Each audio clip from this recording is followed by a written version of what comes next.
கலிஃபோர்னியாவில் நடந்த உங்களுக்கு அந்த வைல்ட் ஃபயர் பற்றி நீங்கள் கேள்விப்பட்டிருப்பீங்க. பாருங்கள், அது எவ்வளோ ஒரு ஒரு ஒரு அதிசயமான காரியமாக இருக்குது அப்படின்னு சொல்லிட்டு. ரைட் அண்ட் லெஃப்ட் சைடில் இருக்கக்கூடிய கம்ப்ளீட் எல்லா செடியிலேருந்து எல்லா மரம் எல்லாமே அந்த பக்கம் ஃபுல்லாக மலைகள் எல்லாமே அது வந்து பேர்ன் ஆயிடுச்சு. பட் அந்த ஜீசஸ் இருக்கக்கூடிய அந்த கிராஸு, அதை சுற்றி இருக்கக்கூடிய சின்ன சின்ன கிராஸ், அதில் வந்து ஆண்டவர் வந்து அவர் சிலுவை மரணத்தின் அடையாளங்களாக இருக்கக்கூடிய சின்னங்களாக இருக்கிறனால அந்த சிம்பிள்ஸ் எல்லாமே அது எதுவுமே ஆகலை. ஸோ இதுலேருந்தே நீங்கள் தெரிஞ்சுக்கலாம் இதில் எந்த கடவுளாக செயல்பட்டிருக்காங்க அப்படின்னு சொல்லிட்டு.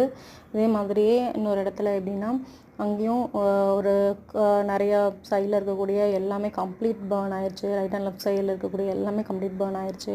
ஆனால் அதில் வந்து பார்த்திங்கன்னா, ஆண்டவர் வந்து பிறப்பின் பண்டிகை நம்ம கிறிஸ்துமஸ் சொல்லுவோம் இல்லையா, அப்போ வந்து ஆண்டவர் வந்து மாட்டு தொழுவத்தில் பிறந்தாங்க அப்படின்னு சொல்லிட்டு நம்ம சொல்கிறோம். அந்த அடையாளங்கள் வந்து இதில் நிறைவேற்றப்பட்டிருக்கு.